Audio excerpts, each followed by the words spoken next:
You're making a lot of guesses. I thought Minnesota would be good this year. Not happening. I thought Baltimore, by the way, everybody bangs on me about Baltimore. You predicted 16-0. Well, Joy, I told Joy when I did that. I could have predicted 14-2, but I thought it was more fun to go 16-0 because you guys would all freak out. But I thought they would win the division. I thought they'd be the first or second best team in the league. 16-0, 15-1, what's it matter? Just got you guys all worked up. But I did think they'd be way better than they are. But I still think Baltimore, by the way, is going to end up 11-5, and they're really good. But I made a prediction. We looked it up this morning, June 12th, for Tom Brady. And I said at the time, Joy was here, I said it's going to be very Matt Ryan-esque. So I went and looked at Matt Ryan's numbers, and I predicted Tom would go 10-6, have a 2-to-1 touchdown to interception ratio. You can look at the numbers there, our television audience. For the radio audience, I predicted 28 touchdowns, 13 picks, a 64% completion percentage, and 95.5 passer rating. That is really Matt Ryan. So what is the reality?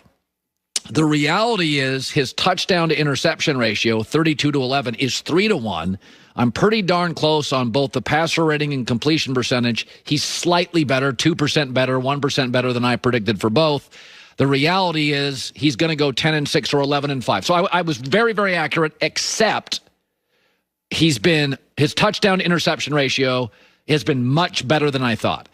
You know, and I'm watching them yesterday, and here my two takeaways on Brady is he's not the problem. If they've got a problem, it's their secondary. It's kind of a mess. It's young, talented, and gets burnt a lot. Atlanta just torched it early. So their issue is not Brady. He is having a better than Matt Ryan year. And the other thing is, how many quarterbacks in the NFL trail 17-0 at half, and you still feel like I did yesterday as Tampa's fine?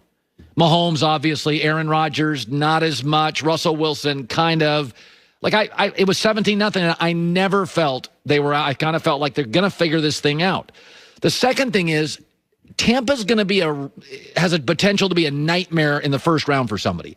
Green Bay. They blew them out, and they match up really well with them. Seattle, their offense has gone in hiding for 5 weeks. Saints, Breeze looks really old. Rams, get pressure on Jared Goff. We saw it yesterday. They're not the same team. So Brady's not the issue to me. The issue is sometimes the coaching staff running the football more. That's the issue.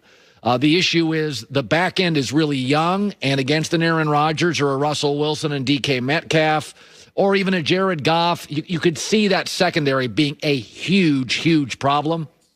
But I think Brady, if you're fair about it and honest about it, and I said this last week, Aaron Rodgers is having an amazing year. But Aaron Rodgers' numbers last year with a new coach, just a new coach, not a new city, not a new house, not a new roster, not new wide receiver, just a new coach. Aaron Rodgers' numbers last year weren't as good as Brady's this year.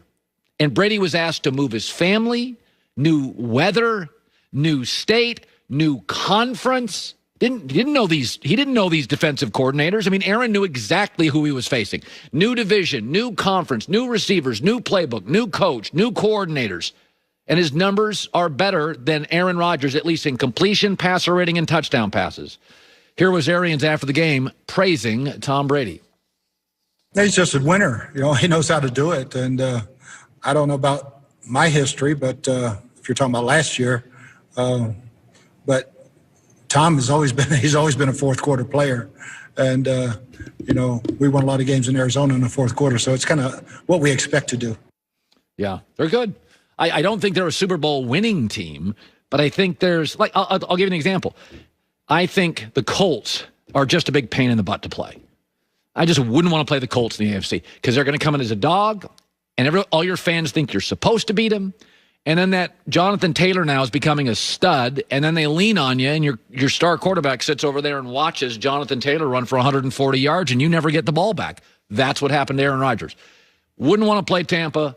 Wouldn't want to play the Colts. Don't think either right now this morning is a Super Bowl winning team. Colin right, Colin wrong. Top of hour 2 on a Monday. Live in L.A. It's The Herd.